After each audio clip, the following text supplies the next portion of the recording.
With that out the way, let's move on to our main event. Our guest today is a Providence-based journalist writing primarily for New York Magazine about arts and culture, but he's also done writing, video, and audio for a bunch of other media outlets like The Washington Post, The Wall Street Journal, The Boston Globe, and that's just to name a few.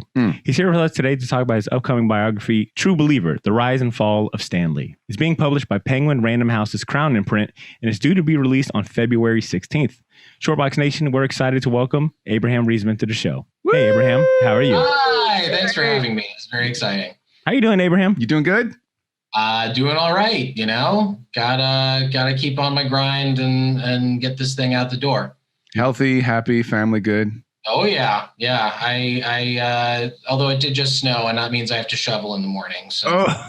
No. Damn, and I was over here complaining about like how muggy it is. Dude, we're here in Florida, by the way. I was gonna say I grew up in Maryland, and I remember my dad telling me like, "Yo, boy, you know what time it is?" And it's like, "Oh, the shovel." Nah, it's time. But well, anyway, if that's my worst problem, I don't have a lot to complain about. There you go. Good perspective, Abraham. If you don't mind, if you'll spare me one moment to fanboy on record. Oh boy. Oh. I would like to express my admiration for your writing. Thank you. You've written some of my favorite articles about comic books, but most importantly, you write about the different creators of this genre in such an interesting light. Some of my go-to articles that you've written, which I've shared with friends on multiple occasions, include The Man Who Made Black Panther Cool. Yeah. The creator of Doctor Strange Will Not See You Now. And of course, one of my personal favorites, of course, keeping it topical, it's Stan Lee's Universe. Dude, I gotta say, you turned me on to Abraham's articles. Actually, nice. You're flattering me. This is very nice to hear. No, dude, honestly, and he was like, "Dude, you got to get on this guy, man. He's good. He's a real shit." I was like, "All right, we'll see." And then I saw one of your article titles was, "I hated the new Star Wars, so I talked to my rabbi about it," and I was like,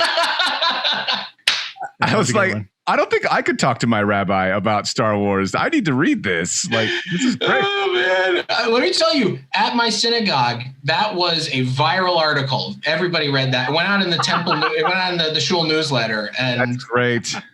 That's great. So, yes, after Shabbat, we're going to go and we'll have a kiddush. And also, we'll be talking about Abraham's article. Yeah, basically. No, I don't at that level. But anyway. Well, Abraham, I was curious, what are some of your favorite comic book themed pieces that you've written? And is there any like one in particular that you feel like really encapsulates your style or voice? Oh, wow. Let me tell you, I'm new to the world of actually being on the other end of the interview where people are asking me about my process. So every time somebody asks me something like that, I'm like, oh, I'm so flattered that you would even be interested. Well, thank you. Thank you. I've been waiting my whole life to tell somebody how my process works. Let's see.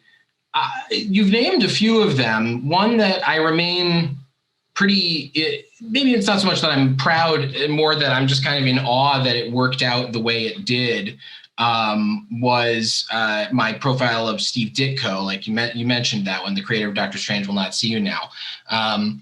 That was a really fascinating experience to report and ultimately to write. Behind the scenes, fun fact, that came out 2 weeks after Trump was elected, and it was being edited the week of Trump being elected. It was being edited.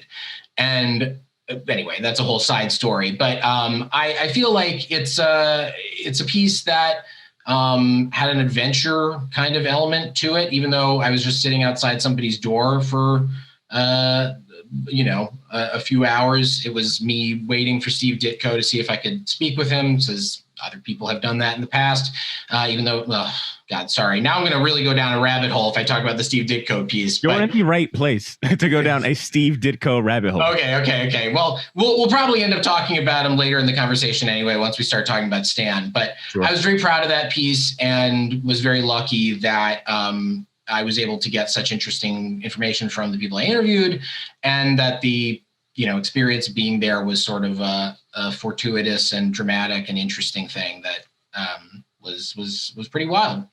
Cool.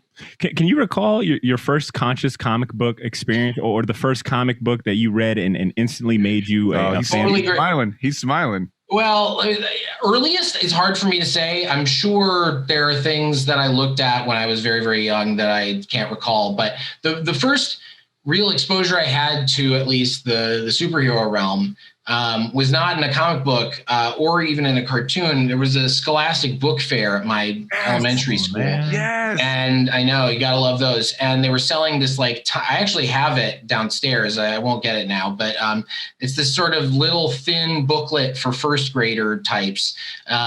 That's just a handbook of Marvel characters. So I hadn't even read a Marvel comic at that point, and it was before it would be like a year or so before Batman the Animated Series and X-Men the Animated Series and the Spider-Man show all would have debuted. So I hadn't really had any exposure to any Marvel stuff, but I just completely fell down a rabbit hole of that booklet, or whatever you want to call it, and a cover drawn by Todd McFarlane. Fun fact. But it was such an interesting mythology to me. And even though I didn't really have any fixed reference points because I hadn't read any of the primary source material, there was something about how lived in this universe seemed to be that was very appealing to a young person like me. And that's something that comes up a lot in the book, is that, like, you know, Stan, for whatever his flaws and whatever things he did or didn't do, one thing we know is he was the guy who came up with the sort of idea of interlinking these stories and thus creating this kind of holistic, interwoven universe experience. And I felt that when I was reading the little booklet in first grade. There was this sense of like, oh, there's so much going on here. This is bigger. Like, the thing I'm holding in my hands is not the whole story. I was used to, at first grade, having everything be like, if you're holding a book, it's the whole story. It's, you know, you're going to have the whole narrative.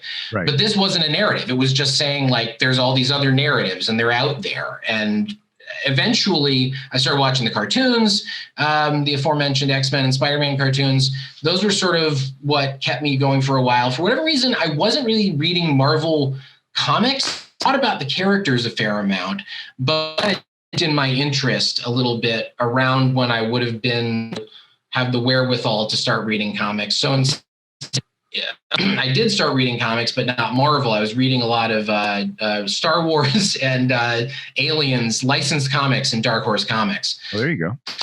So I loved that stuff. I was reading that before I got into the superhero world all that much. And there's some really good stuff in those licensed comics. It's underestimated. But then in sixth grade, rather, my best friend had started reading Marvel comics, and I hadn't pulled the trigger on that, but he went there and just completely went apeshit over them. He loved them. And he was like, you have to start reading these. Like, I'll explain the stuff you don't know, but you have to start reading these. And so the first one I bought, the first Marvel comic I ever bought, was X-Men number 69. No, nice, I know. X-Men number 69, written by Scott Lobdell and drawn by Carlos Pacheco, or penciled by Pacheco. Oh, geez, right there. And yeah, it was the end of a really bad crossover, Operation Zero Tolerance, which, oh my gosh, I remember.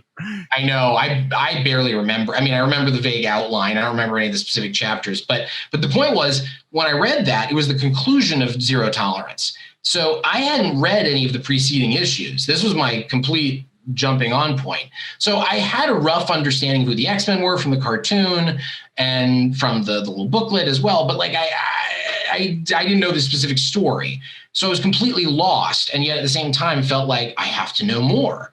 And that's the trick that Stan came up with. It's genius, because it becomes an addictive substance. Once you have a little bit of it, it's only a little fragment. It's only 22, 23 pages.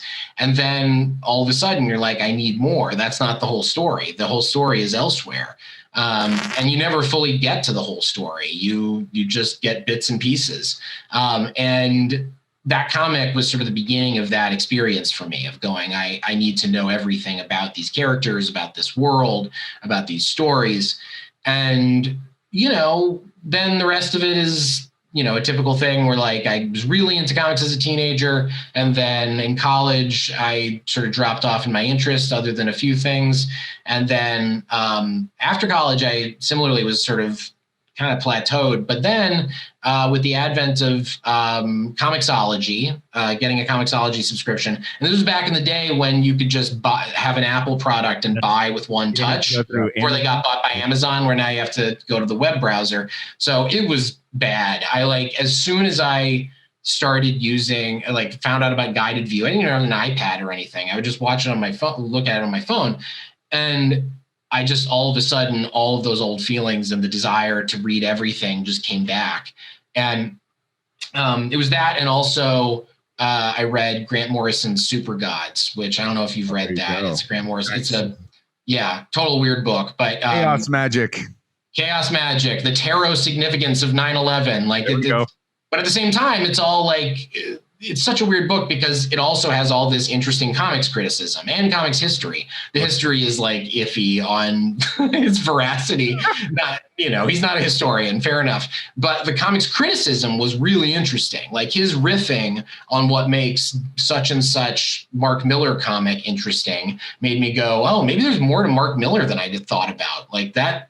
And then that dovetails then into sort of the place where you started to maybe notice me, which was I had been a journalist for a number of years, but had not written about comics. That was not my topic at all. I wrote about a wide array of other things. But when I was at Vulture, or New York Magazine rather, I started writing for Vulture. And I was in the crest of that moment I was talking about where I was like, comics are amazing. I totally forgot about comics. These are terrific. And it was all rushing back to me. And I'm doing all these deep dives into what happened while I was not paying attention. And so I started writing articles for Vulture that were really right place, right time, where it was 2013. Fall 2013 was when I started writing about Marvel stuff and comic stuff and superhero stuff for Vulture. And that was while everybody was still on board with the MCU, or at least there were enough people on board with the MCU that you could actually, write for a mainstream outlet and have people know what the hell you're talking about. There was kind of a critical mass where that had happened, but it wasn't so big yet that it was overexposed and people were like, when do I have to, who do I have to blow so I don't have to listen to, yet another recap of everything that's happened in the MCU over the course of 36 movies so I can remember. It was this perfect spot where I was just very lucky to be writing about that stuff right when it was very, it was something there was appetite for. And now my whole life story. Sorry, that was a very long. No, honestly. I was for the ride. I was here for the ride. He had me at zero tolerance. Well, I was going to say, my joke was going to be what's your favorite comic book right now and why is it Hickman's X-Men? I do like it. I'm behind. I will completely admit. I'm there with you. I'm behind you. There's a lot of it. There's a lot of X-Men going on these days. But I when I finished the book, when I was done with all the edits and it was going to go off to be where books need to be, I basically stopped reading comics. I'd spent most of the previous decade kind of going hard on reading a lot of comics. Sure. And I have this book deal to write a second book now. I'm writing a biography of Vince McMahon, for Simon & Schuster. And so I've been spending all my time that I used to read comics reading old wrestling newsletters and weird wrestling memoirs. But when I do read comics, when I dip my toe back in, I usually try to catch up a little bit on the Hickman X-Men stuff. And it's not just Hickman, the other folks in the constellation. But, sure. It's really interesting stuff. It's just there's a certain degree to which any kind of superhero comic book storytelling right now just feels like I need to take a break. I can't take more mythology and taking in more continuity. I can't, my brain is sort of overripe with that. I feel like that's every comic book reader's statement after saying, yes, I read Hickman's X-Men, but I'm not caught up with it. That is everyone. Yeah, exactly. I'm not caught up. Well, there's a lot of it and he has a lot. They're very dense issues. For sure. So that said, I was going to say, you kind of described your sort of subconscious exposure to Stan Lee and what he's contributed. What was your conscious exposure to Stan Lee? Yeah, well, so I left out the Stan Lee part of that, which was I first became aware of Stan Lee, as is true for a lot of millennials, I imagine, through the other cartoon of the era, which was the least good of them, probably Marvel Action Hour, right? Marvel Action. Say that. Yeah, Marvel Action Hour, which does not hold up that well. And I interviewed the guy who wrote the first season, and he was like, this whole thing was a complete disaster, and like it was a nightmare to put together. So Marvel Action Hour, not the best, but because his buddy was the lead writer on it, Ron Friedman, Ron made it such that Stan would do these live action intros. And what Ron told me was the whole idea behind that was because the show was like all the characters that are not Spider-Man and X-Men characters. So it would like shift back and it'd be like, here's the Iron Man, here's Hulk, here's Thor, whatever. He knew that like kids would not be able to have like a unified understanding of what the show was. Like, because everything else, it's like, this is the show where Spider-Man shows up every time that I watch it, or the X-Men show up every time that I watch it. But with the other show, you didn't have any, with Marvel Action Hour, you didn't have anything to grab onto. It'd be like, if I turn it on, I'm rolling the dice, and maybe it's a character I like, maybe it's a character I don't. But what could link the whole thing together would be every episode would have Stan. Right. Stan would be a character in every episode, even if it wasn't for that long and he wasn't the star of the whole thing or anything. Having him as this unifying factor was a real priority, and it worked on me. That was how I never fell into like Stan Lee fandom adulation, but like I was very aware of him at that point. And then I only ever spoke to him directly one-on-one one time, and it was in 1998 when I was a teenager. I was about 12, 13. I went to the Wizard World Comic Convention in Chicago. I was born and raised in the Chicagoland area. And this was 98. So it's a very specific time in Stan's life and the life of comics and superheroes and Marvel in general. Marvel is still really down on its luck because it's post-Crash, and you don't yet have Marvel Knights, and just the revival hasn't happened yet. So Marvel's in a rough spot, and Stan is in a rough spot because Marvel's not doing well, and that's his meal ticket. And he has just actually had his contract broken and is getting renegotiated with Ike Perlmutter. And so he doesn't have and also in the culture more broadly, he's not famous really. If at best in late 90s, if you're in the comics world, you know him, but right. The comics world is shrinking rapidly. And also outside of that, there are no good, that was the year, or maybe it was the year before, that the David Hasselhoff Agent of S.H.I.E.L.D. Movie came out. That was what we were dealing with around then. So Stan was signing at I believe it was 1998. It must be, but I don't have a date stamped on the photo. Wizard World Comic Convention. And because of all these factors, I said, I waited in line for like half an hour, maybe. Wow. And I didn't have to pay anything. I just had a copy. I bought a beat up old copy of Fantastic Four number 47. And just slid it to him, and he signed it. And as he's signing it, my mom busts out a disposable camera that I had given to her to take a photo of us. I think I don't remember what the origin, whether I called it or she proposed it, but she takes the picture. And I still have the picture. It's in the book. It's in the photo section of the book. But B, and I swear to God, I'm not making this part up. The flash goes off, and Stan looks up, looks at me, and then looks at my mom, and he says to both of us, "You've immortalized me," in that Stan Lee voice. And while I was working on this book, I just abruptly had that memory again, and was like, I don't know, maybe it's just a weird cosmic coincidence. But anyway, so that was the only time I ever talked to him one-on-one. Later, when I wrote my initial profile of Stan that ran in 2016, his people kept teasing me that I would get an interview with him, and it kept not happening. I did sit in on a Q&A he did, or a press conference he did, where there was a Q&A portion at a con that he was doing, and I got to ask him some questions over email, and they were totally neutered questions. I sent I sent like weird questions that were a little more, would dig up something a little more interesting, and they just all got dinged. They just took them out, so he didn't even answer them. So that was as close as I got to Stan. But when I was growing up, he was in fact a figure I was very aware of.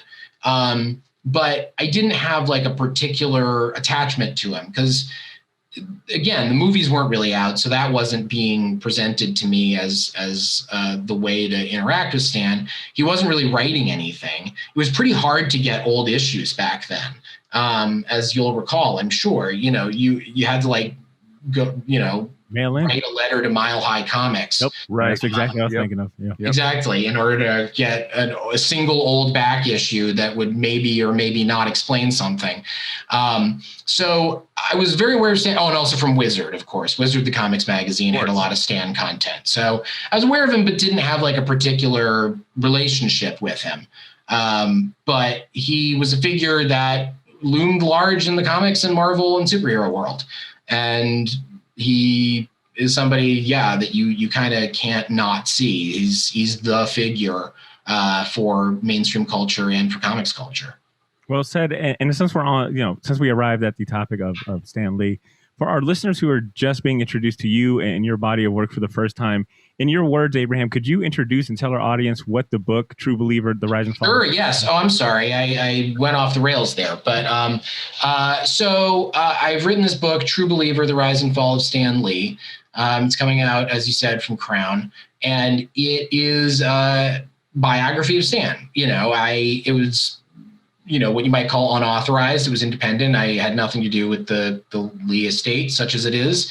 It's a whole story about what the Lee estate consists of right now. But, this was me doing an independent investigation and historical dive. So it's a revealing biography, I would say. I didn't set out to write a hatchet job, nor do I think it is. I try to present as many perspectives on Stan as I could find. And that said, there's a lot of stuff that I turned up that's upsetting or surprising or morally questionable. I don't want to, you can say it's not spoilering, but also I just want all these things to be as in context as they can be. So I'm not just plucking something out and saying like, oh, look at this shocking expose fact. It's more important that you see the whole tapestry and kind of, it's a person who's very important to a lot of people. And I took it as a responsibility to try and be as, fair about it as possible. But this is a very long-winded pitch, I'm realizing. It's a full chronicle of his life. It starts in 19th century Romania, where his parents were born, and it ends in Los Angeles, in the bird streets of Beverly Hills in 2018 when Stan passed away. And I tried to fill out a story that's coherent while also being honest. And I guess I'll let readers be the judge whether I pulled that off. So, you good? Oh, well, I wanted to ask. I wanted to take a step back. In the overture of the book, you write, "The man's journey adds up to one of the more fascinating stories of the past century of American arts and letters, and it is a journey that has heretofore gone unexamined in public. The time has come to tell that story." I was curious, did you have a specific goal in mind when writing the biography, or a contribution that you wanted to offer when it came to the story of Stan Lee as a whole? Well, yeah, the whole goal was to tell stuff that is relevant and hadn't been told before. To clarify what I was saying in that passage, there have been other biographies of Stan Lee, and I stand on the shoulders of giants. There's a lot of really good stuff that has been written, but most of them had not been, some of them had not been written until well before Stan passed away. So there was a lot of stuff that it just hadn't happened yet. Or they were books that just weren't really interested in that. for whatever value of those books, they just weren't interested in looking at stuff that was not already somewhat well known. Mhm. And what I wanted to do was tell a full holistic story of Stan to the best of my ability. And that is something where I want this book to be a story about how you shouldn't turn people into superheroes. That's not me saying Stan was Satan incarnate or anything. That's just saying there's an image of Stan that has been constructed by Stan himself, by Marvel, by the fandom, by any number of corporate entities that he's been involved with. And most of it's just not true. I mean, the story he told about his life was largely false. He, a lot of the twists and turns along the way, he completely mischaracterized. And it adds up to, what he was, his life story, what he was presenting as his life story. It added up to a really fascinating tale that has really gripped a lot of people and, made them have real affection and relationship when it comes to Stan. But I without setting out to ruin anybody's lives, I just feel like we have a tendency as humans to look at people we like and make them out to be something they aren't. Right. And I just think that's a dangerous way to approach reality and to approach celebrity and to approach the arts. It's just Stan was a person and he had a lot of, weaknesses maybe, and that's just something that unfortunately we have to live with about ourselves and about everyone that we know. And if I had a goal there, I think it was to try and keep people honest about, how we approach the people we love. Well, you have these, you kind of set some stuff up where it's like Macbeth, Charles Foster Kane, Moses. Yeah. Stan Lee. Stan Lee, right. Like, what do all those dudes have to do with each other? Well, I mean, there are different facets of him that I'm going with when I make the allusions.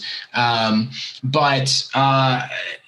the thing that I picked for the epigraph, I'm not saying he's Macbeth in terms of, being Deeds, Macbeth. right? Yeah, but what I picked the passage about, I have no spur to prick the sides of my intent, but vaulting ambition which o'erleaps itself and falls upon the other. It's basically a story, the Stan story, but also Macbeth is a story about ambition, of going. It's what happens when you let ambition be your primary driver. Right. If you're letting the desire for more, for a higher status, for whatever, if that's the main thing that is lighting a fire under you, it's dangerous. Sure. You oftentimes, if you run into obstacles there, if you're not being driven by other forces as well, you might make compromises. And again, we're all susceptible to that sort of thing, but. Well, this book tackles so many of my favorite conversations with comic know-it-alls. When I go to the shop, Stan's relationship with Jack, Stan's military career, seduction of the innocent. So how do you stay focused writing the man's life when there's... I know, there's so many things. Yeah, I was about to say there's all kinds of engaging tangents to go down. I imagine you're wrestling with smoke. I don't know. I mean, I have ADHD, so maybe that helps. I'm used to flipping around from topic to topic and sort of trying to manipulate how much I get distracted so that I spend the right time distracted on the right thing. But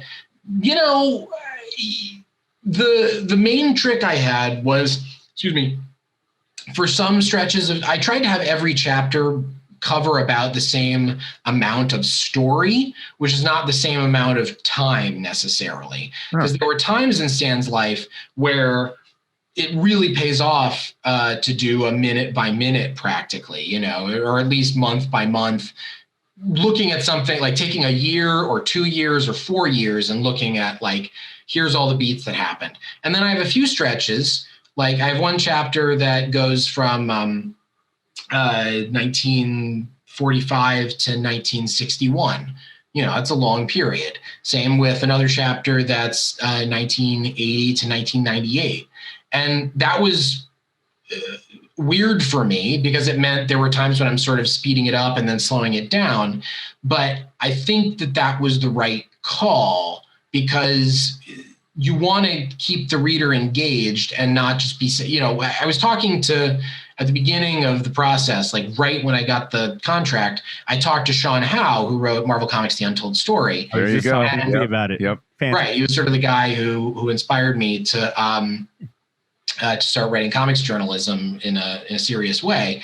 And he was like, the one thing to remember is it's not an encyclopedia. Like, you don't need to have every single topic in Stan's life covered. You don't have to have every single event in Stan's life covered. You want to tell a story that is true, complete, and gets the job done. You don't need to have every detail in there. And so, yeah, I tried to balance everything kind of by thinking about it in those terms, where it's like there's kind of some chapters are this CD sped up version where it's like skipping, like it sounds, but you can still hear the melody. And then other times I'm like going. Abraham, I'm going to tell you right now, as I was reading, I felt like it was like I was going through the Zapruder film and I've got like a cigarette in my hand and I'm just like, this goes all the way to the top, just enjoying myself. I guess. Yeah. No, it's good. And I guess the picture I'm trying to paint is you're getting a bunch of, you're getting every side. And I think the best way to describe it, as far as my experience, is humble, honest, and fun. Emphasis on the honest. Yeah. Like I was like, this is a really legit take. Like Thank you. Yeah, no, I'm for real, man. Like it was good. Yeah. That's all you can do. I mean, I feel like there's sort of a, I was very careful when it came to quoting everybody here, in no small part because there are a lot of litigious characters who pop up in the course of the book. So, just to be careful, I made sure that everything was, real precise. Right. And also just because it's, not like I don't do that with other stuff, but you kind of dial it up even more because it's going to be a hard copy that'll live in an archive somewhere. You can't go edit it online or, whatever. It's something that will pop up in somebody's library, hopefully, even if it's just one person 200 years from now, 1,000 years from now, whatever. And they'll want to know. You got two people. For sure, okay. Right here. Okay, great. Thank you. I got the receipt. I got the pre-order receipt. I know, me too. But anyway, so I you want it to be as accurate, complete, and honest a work as you can because you're the person who, there aren't on it. Yeah. People aren't gonna, people are gonna be looking for the story of Stan Lee whenever in the future. Right. I feel like it's my responsibility to not mislead them. If for no other reason than I know what it's like to, as somebody who was researching him and researching the past and comics history, right. I get very frustrated when people did not present complete or accurate reports of stuff because that means future generations, posterity, history, whatever, doesn't have access to that information. It just feels like a dereliction of duty. So anyway, thank you. I appreciate that is what I'm trying to say. Abraham, I wanted to go back to what you were talking about as far as like some of the individuals and the characters that you interviewed for this book. Because I read in the solicitation for the book that you conducted more than 150 interviews and investigated thousands of pages of private documents about Lee's life and works. Who were some of the more notable people that you interviewed for this book? And what was maybe some of the most surprising or interesting? Yeah, well, there were a few interviews that really form the pillars of the book. The big one was I had long chats with Larry Lieber, Stan's brother, who is still around. Lives in a studio apartment on the Upper East Side of Manhattan that he's lived in since 1968. I presume it's rent controlled because he has virtually no money. And he and Stan had a very difficult relationship. It's complicated. It's not as simple as like we didn't have a relationship. In fact, they, for God's sake, Larry was drawing the Spider-Man newspaper strip for decades. Right. Not that Stan was really writing it. He was ghostwriting it, but he would call Larry just to say, he'd call Larry with edits. He continued to do that even when other people were writing the strip. And, Larry would talk about how like that was the only time I ever talked to him during that. period. Like all he did was have this professional relationship, and it was a recurring one, but they didn't have any personal relationship. And, the Stan Larry relationship and the Stan and his parents' relationship were things that I really would not have been able to understand without Larry being very generous with his time and his stories. So that was a really key building block. Another was I had, upwards of, I think, like 11 hours of interview with, over the course of a number of occasions, with Peter Paul, Stan's business partner from Stan Lee Media, who was also very, like I said, it was 11 hours. He was very generous with his time and gave me a lot of information that is very hard to fact check and, outlandish. He would claim that he just has a life that happens to have been outlandish, and I will leave it to the reader to judge whether you think it's on the level or not. But that was really important because he had a very close relationship with Stan. They were best friends and business partners. And what happened at Stan Lee Media really defines Stan's later life in a lot of ways. And let's see, another one would have been, there were ones that were shorter, but really just fascinating. Like, another long one, Jim Shooter, the former editor-in-chief of Marvel. I talked to Jim for a number of hours. He has these giant albums, just these big photo albums full of Stan-related stuff. He really loved Stan. And Stan was sort of the last person in comics that really would have a relationship with Jim. Jim has had a rocky go of it and has burned a lot of bridges. He'd be the first to tell you. But Stan and he still remained very affectionate to almost the end. I was going to say, as far as getting all this information, I know at the end of your journey, you end up thanking people and not, you're like, look, it's a cliche that this doesn't all happen without a team of researchers. You had people that helped you. And I'm wondering, were some of these people that you had help, were some of them comic book heads and some of them not? Like, what was the ratio? That's a really good question. I actually did not have, it depends. A lot of people helped me out on this book. When it comes to the actual research, I had some research assistants to do. I was lucky that I had a nice, generous advance from Penguin Random House, so I was able to hire research assistants to do transcription, which was useful. That just saves a hell of a lot of time. Sure. But they were doing other research as well. And now that I think about it, one of them was a comics geek. There you go. And one of them knows comics but doesn't have that deep of a sort of Marvel superhero knowledge. She actually makes comics herself. She's very talented. So some of them were heads, but it didn't come up all that often. That said, when it comes to people who read it after I was done with the manuscript and wanted to run it by people for, fact checking and to just see whether I got it right, there I I got to work with some really expert people. There's this guy, Patrick Ford, who runs this Facebook group about Kirby and Stan, and just has this encyclopedic knowledge of the Kirby-Stan dispute. Wow. And, I asked him to read the manuscript, and he did, and he was enormously helpful. And having his seal of approval was something that meant a lot to me because he really knows his stuff and is also pretty merciless. He, does not hesitate to criticize deeply people who are over affectionate towards Stan. So, that was really useful.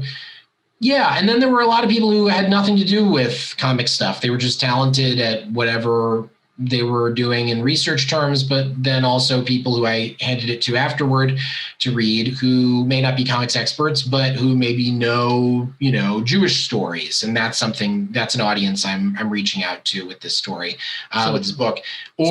Sorry, I don't mean to cut you off. Go ahead. I don't know if we can do this or not, but you comparing the Fantastic Four to a Cronenberg film was one of the best things because The Fly is my favorite movie. But it's like that, isn't it? It's 100% like that. And actually, I just bought the special edition Blu-ray Ultra 9000 version of it, and Mel Brooks is on it, and his section is called "This Meshuggah Scientist," which is wonderful. Ah, it's great. Speaking of Jewish audiences, so yes, exactly. You wanna target them, but so yeah, no. Other people read it to have the perspective of somebody who has no interest in comics, because I wanted to reach out to people who just like literary nonfiction, because I think it's a pretty universally interesting story, and you don't have to have prior knowledge about Stan in order to read this book, or at least that's what I was going for. I wanted it to be, expert enough. I was trying to thread the needle of being expert enough that the heads will be on board with it, and will actually find out new stuff in it that they didn't already know, but also have it not be so deep in the weeds that a lay reader can't get into it. So we'll see with the readership whether that worked, but I worked hard to try and find that balance. What was maybe like the most notable like new thing that you learned that maybe came as a surprise, or just like to you? It's hard. There's a lot of stuff. I mean, again, there are things I want to be experienced in detail and context. And one of them was another person who was enormously helpful in getting a lot of the information that went into the book was Kia Morgan, who is this guy who was very close with Stan on a personal and professional level in his final years, has been accused of, and is standing trial for elder abuse, complicated guy. And he was very active in giving me information. And one thing that eventually that happened with him was we met at this restaurant in suburban Los Angeles, where he met me with an armed bodyguard and no lawyer, which was surprising because he has all these legal troubles related to Stan. But long story short, we had this 5-hour meeting where he played for me a bunch of audio that he'd recorded and a little bit of video and photos that he had of Stan and himself and people in Stan's world in the final stages of Stan's life. And it's really weird stuff because, he claims that Stan knew he was recording. That may well be true, but what it certainly sounded like to me in those recordings was Stan, if he knew, had forgotten, because he talks in these things in a very surprising and upsetting way, which again, I don't want to get into detail because you kind of have to see the full arc I don't want to pluck stuff out. It would sound a little too shocking if you pluck it out, but but it's there. I mean, he said stuff that you really wouldn't believe. And I included that in the book, not so much to just, shock and awe people. It was, if you're going to understand this guy, you have to understand that there's a whole Stan that even I, with all the research I did, will never be able to access. I that was the only time I ever heard him saying the kinds of things that he said. And I'd watched a lot of footage, and I'd even seen home movies of him. He left home movies at his archive in Laramie, Wyoming. But those recordings that I heard from the end of his life were very surprising. And personally, what I found most interesting in terms of stuff that hadn't been told before was, like I said, the Jewish stuff. Stan's family and ancestry, and his relationship with his parents and his brother really captivated me in the research. And I'm very proud that there is stuff in there that just wasn't known. I mean, most of it. I mean, Larry hadn't talked about it. Stan certainly never talked about any of it. And it's that's not so much shocking as just fascinating and sad at times. Both of his parents died tragically, and Stan never really acknowledged it in public at all, or really much in private. It just didn't come up. But there were sad endings for Jack and Celia. And anyway, and then there's the stuff that's just on a lighter note. I loved getting backstories for stuff like Stripperella, like Stripperella, that story had not really been told before. And I tracked down the showrunners, and we had a nice chat about that. What? Did you track down Pam too? Yes, I had an email interview with her. I did not get to talk to her in person, but we did trade some questions and answers over email. My favorite, she gave a great quote, which was, She loved working with Stan, and she said we only had one dispute. Stan wanted nudity, I didn't, and I just love that detail. That was that was. It says a lot. You learn a lot about him when you look at the failed projects. But anyway, go ahead. Well, I was gonna say, so Stan Lee was a beautifully complicated man with ambitions and intentions. When it comes to looking at our favorite medium, comic books, what are some examples of like current creators that you think are reaching for the stars ambitiously? Oh, that's interesting. Well, reaching for the stars, like people who are talented or who are doing like the kind of paradigm shifting stuff that happened in the 60s. Sure. Well, I mean, God, I'm gonna have this bottleneck in my head. I mean, there are a lot of comics artists that I'm gonna sound really pretentious about because they're not in the big two Marvel DC world. But I'm about to there's a new book coming out by Rutu Modan, who's this interesting Israeli cartoonist, and Adrian Tamine remains really talented. His most recent was great.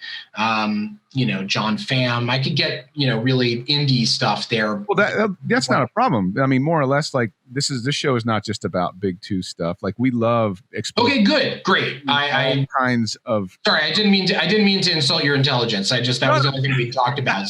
No, it's well deserved. It's well deserved. Funny. Well deserved. Yeah, like this is going to be this is the perfect comic book shop apology, right? Yes. No, but sir, like this happens every Wednesday. I wasn't aware, sir. But by all means, sir, sir. Oh God, that's funny. Yes, and then in the superhero realm, I mean, it's hard not to admire the ambition of a Jonathan Hickman. I mean, it's really remarkable the amount of old new mythos he's been able to build out of what existed in the Marvel universe. I mean, he as he said, and I believe in an interview with CBR when Secret Wars was coming out, he was like talking about Dr. Doom because Doom's the central figure of that story. And he was like, if you run, he was sort of jokingly like, if you run into Stan and Jack, tell them they had a good idea, and he just loves Doom, and it really comes through in the comic. But I think of that in terms of Hickman's relationship with all of the house that Stan and Jack and Ditko built. He loves continuity and he loves obscure old shit, right, or more recent shit, and crafting this. I think he plays the instrument of the Marvel universe better than most writers. That's a great way. It's a weird instrument, man. And a lot of people can only play like one aspect of it, one part of it, but he is able to, when he's at his best, it turns into a whole beautiful sound. It's true. Yeah. I wholeheartedly agree. Great. We're on the same page. So Abraham, could you summarize, I guess, in a few words, based on your findings? I mean, you're the man that did all the research. So I'm curious, what do you feel is the strongest and maybe most precise contributions that Stan Lee made to comic book culture? And at the same regard, what do you think is the most maybe exaggerated or inaccurate claim? Sure. Yeah. Well, I mean, the two things that there were really three things he did that are pretty indisputable. One, he sold Marvel to the world. Jack and Ditko were not salesmen. That was not what they did. Marvel, I genuinely don't think would have taken off. It would have, even if you'd had the artistic powerhouses there, without somebody doing the brilliant marketing that he was doing, the Marvel Revolution doesn't happen. He also, within the context of the dialogue and narration that he was writing, really leveled up the way people talked. I mean, you read it now and it sounds stilted and weird and old, but at the time, even though it wasn't necessarily realist, it was a lot closer to realism than had what you'd seen in comics for the most part before. But I would say the really big thing that he contributed was the idea of the Marvel Universe, the interconnected Marvel Universe continuity. That's one thing where even Jack Kirby did not claim credit for that. They had a lot of arguments over who created what. Jack, if anything, hated that aspect of Marvel because it meant he had to worry about other people's stories when he was already spending as much time as he was spending on his own. And Stan, on the other hand, just came up with this brilliant concept that was able to make comics, like I said, this addictive substance. You need more comics in order to understand even just one comic. And that idea then has become translated more recently into other franchises. And mainly just the MCU. Everybody tries to be the MCU and fails to one degree or another, but they are still aspiring to what Stan pulled off. And it's hard to pull off, as we've learned from all these franchises that have failed at it. But when it's done well, it's a moneymaker beyond your wildest imagination. And if you want to be more generous, it's also a way to tell stories that has not existed before. I mean, there's never been a textual narrative that has lasted this long and had this many chapters. It doesn't happen. And by doing this, he helped create this thing that other people have been able to manipulate to tell the kinds of stories, like Hickman. I mean, Hickman's the perfect example. You read something like Secret Wars. Secret Wars doesn't make any sense at all unless you're really steeped in this Marvel Universe continuity lore that Stan and Jack and Ditko started, and that Stan synthesized and interconnected. And if you do understand that stuff, or at least have a working knowledge of it, it blows your mind, because there are buttons it can hit in your brain, that continuity and interconnectedness can hit in your brain that you can't get from another kind of story. Right. It's not the same as just watching sequels or prequels or whatever. It's these tendrils going off in a million directions. And you try to sort of unfocus your eye and look at the Magic Eye poster, and once you can see that image, it's amazing. And that is something Stan can really take credit for. Right. You feel like you earned the payoffs. Yeah. Right. Oh, and the exaggerated part. Well, this is going to sound obvious, but it's creative credit. I mean, there's a lot you'll see in the book. There's a lot of demonstrable, just clear cut, he lied about creative credit stuff. And there's the stuff that's more debatable, and therefore more frustrating, because we'll probably never have an answer, which is who created the characters themselves as opposed to the individual issues. And it's really hard to determine who did what, but we can definitely say that Stan exaggerated stuff and had a version of events that he sort of walked back later when he started calling his collaborators co-creators. But for a long time, he was just calling himself the creator and thinking of himself, and he still thought of himself as the creator, even after he started giving that little designation of co-creator to Ditko and Kirby. But yeah, so creative credit is definitely inflated, and you got to be careful about that. Do you think writing this book had a profound, or has it had a profound or specific impact on your thoughts and opinions on like the comic and book industry? Sure. Yeah. Well, it really puts into stark relief how shitty it is. I mean,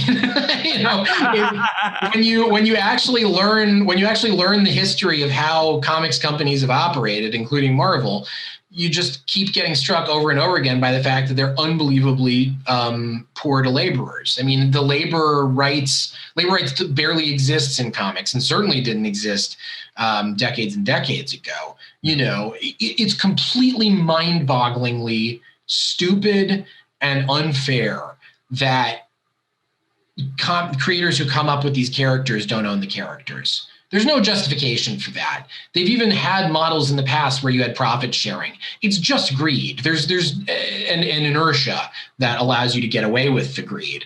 It doesn't make any sense. There are barely any other mediums. I'm struggling to think of any. Well, in wrestling, sometimes it happens, which is another terrible labor rights situation. But you don't own the sweat of your brow. You come up with this character, whole cloth, just you, maybe you and an artist, whatever, and then Marvel owes you nothing. They owe you They are Willy Wonka yelling at Charlie at the end. Just good day, sir. You have no claim on this stuff. At best, you can hope for, Marvel doing what they often do, which is they'll sort of toss a bone to somebody who created a character that now is the star of $1 billion movie, they'll say, okay, well, we'll toss you a chunk of change. And it's usually a substantial one. People are happy to get it, but that's not the same as ownership. That's just having a corporation take mercy on you and not wanting you to complain to the press. And it's just bad. That's not how an industry should work or be built. And I don't feel any discomfort saying that. I will say that till the end of. I don't think that's a biased or partisan thing to say. It's just people who work hard should be remunerated and given the ownership that they deserve. And that's something I've tried to be clear about in my writing for a long time. That's just a non-negotiable for me. What the specifics look like, of exactly how you work out a contract, I'm not going to comment on that. But the overall gist of trying to turn the industry around and not have it be so bad to the people who toil in it, I think is something that's very important.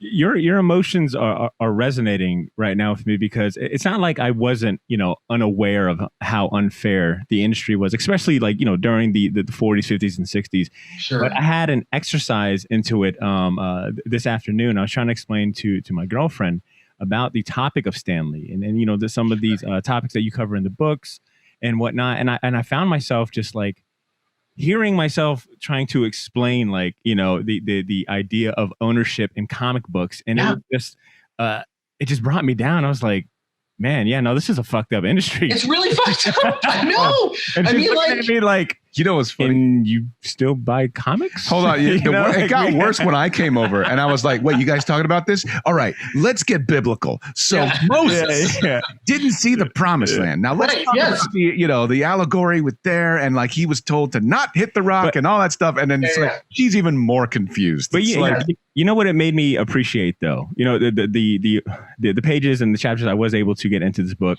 man, it's fantastic for anyone listening.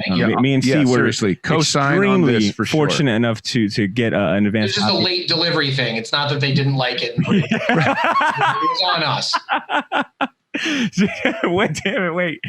What I will say is it made me appreciate the boys at Image, the story of comics. Right. Yes. Those, what was it, 7, right? Seven original founders? The number changed a little bit, but yes. Yeah, exactly. But it made me appreciate how much just tenacity they had to take their own careers into their hand. They were not going to be a repeat of their the older ancestors. Generation. Yes, thank you. You and I were talking about that. We were like, yo, you wonder if these old guys were looking at those dudes thinking, damn, go boys. They're still boys. Yeah, well, I mean, some of the, Claremont was initially with them and then sort of fell out with it for various reasons. But that's a longstanding tradition of people who are not the indie creators sort of looking on and grumbling. I mean, I have a story of that in the book, which is there was this underground comics, or quote unquote underground comic back in the underground comics days of the late 60s, early 70s that Marvel put out with this underground publisher, Dennis Kitchen.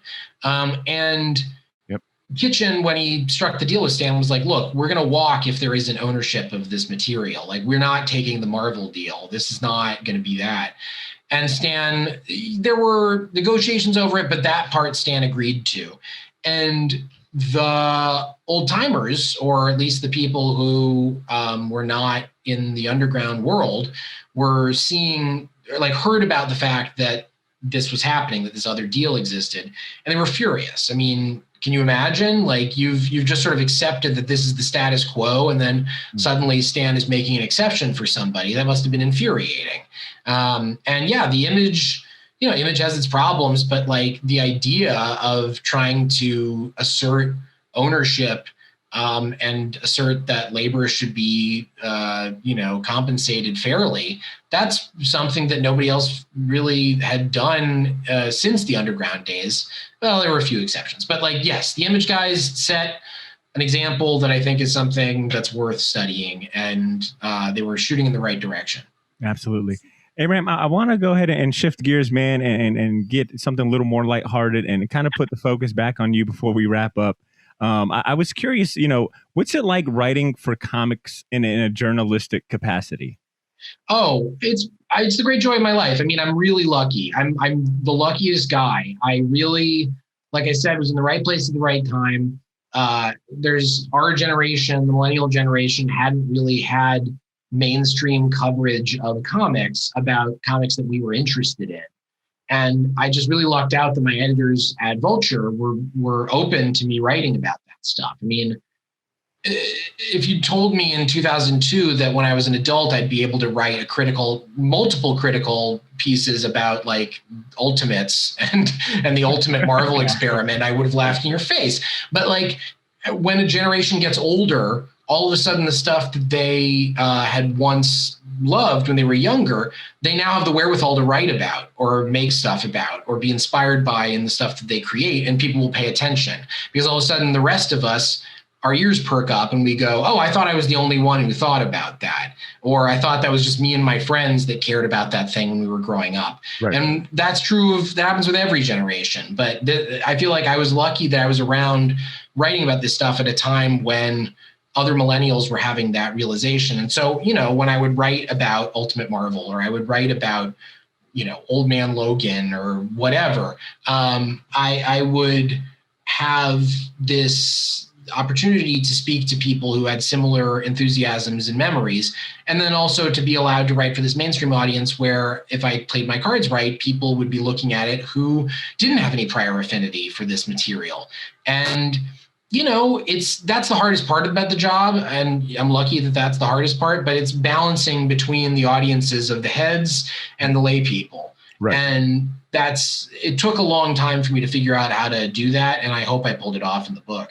So that said, now companion question to what you asked, Potter. Yes. Have you ever wanted to try your hand at writing or drawing a comic book? Sure. I've I don't know how really. I mean, I'm sure I could figure it out. Nobody's offered. But I've had fantasies of that. Who hasn't interacted with a medium and then wanted to make stuff there as well. I don't know if I ever will. Don't worry, Abraham. We got you covered. We'll talk to a couple people. Great. We know all the big wigs. No, I have all these big ideas. I mean, my big dream is, and maybe I'll do it in fan fiction form someday, is writing the most Jewish Magneto story that's ever been written. That's my dream. I just want to write Don't you have a companion article? What is it? How Magneto became Jewish or something? I'm trying to figure out what that looks like. Yeah, well, I mean, Magneto is the ultimate bad Jew. As a fellow bad Jew, I look at him and, well, this is the thing. This is I wrote an article about Harley Quinn and I interviewed a lot of women who were like, the reason that Harley really resonates with me is she's the one female character that's allowed to be just a complete dick and be just a terrible person. Usually when female characters are getting portrayed, it's men writing them and going well, she has to be super virtuous or she's kind of sassy. And similarly with Jewish characters, usually they're handled with some degree of kid gloves or their Jewishness just doesn't come up, right. You just don't mention it because it's too weird to talk about. But right. Magneto, you cannot avoid that he is Jewish as shit. Right. They're down on record with that. His whole thing is that he's this angry, vengeful, pissed off Jew who he's better than everybody else. And I love that. It's such a great idea. And so few comics have actually dared to really get into the Jewish aspects of it, which is fair because it might be bad PR, but that means all the more opportunity for me to just tick people off. I don't know. That's great. So Abraham, before we let you go, man, I wanted to know what else are you working on next? You had mentioned that you're writing a book about. Yeah, I'm writing. The big thing is I'm writing a biography of Vince McMahon, right? The WWE impresario. That won't be out for a little while. I just signed the contract back in May, I believe. And other than that, I write articles. In the interim. So if you go to abrahamriesman.com, you can see links to anything and everything. And, so I write about this and that on in between working on the book. Cool. And you're also a fantastic Twitter follow, by the way. Thank you. I appreciate that. Twitter.com/Abraham Joseph. You're in for a ride. There we go. And once again, Abraham, aside from Twitter, what is the best way for people to stay up to date with your work and what you got? Well, like I said, AbrahamRiesman.com. You know, if you can even misspell the I and the E in the Riesman, I registered that domain name too because everybody misspells it. This man is smart. That is. I'm a child of the web, man. I had a Prodigy account. Okay, I know how to run myself. Prodigy. Yes. Well, Abraham, it has been an absolute pleasure. It's a treat, man. To have you on the show to talk about the book. I want to reiterate. This was a lot of fun. You guys are good interviewers. I appreciate it. Thank you kindly. I cannot wait to go ahead and wear that credit. Yeah, that's going to be a drop on the short box. I'm going to isolate that. Abraham Riesman, I'm telling you, they're great interviewers. Yeah, it's just isolated, like we scratch it like on a record.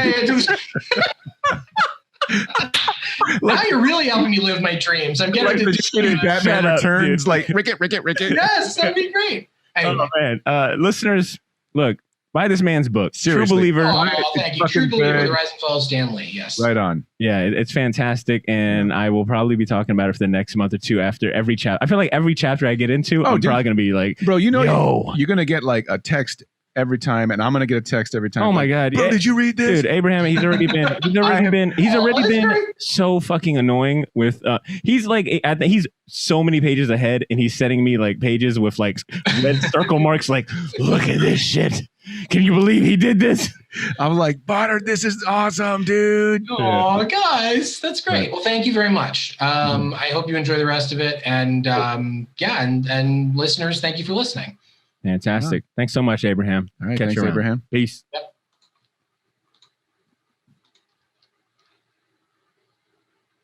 Awesome. All right. That was it. We are good. Yeah. We are. All right. Yeah, that was fantastic, dude. Thanks you so much. That was awesome. Hey, dude, that was a lot of fun. I meant it. You guys really are very good at this. I was worried it was going to be awkward since the book, we hadn't gotten the book to you in time. But look. The funny thing is that we had kind of a similar conversation ahead of time. We're like, oh my god, what if he's kind of an introvert? Like, how does this?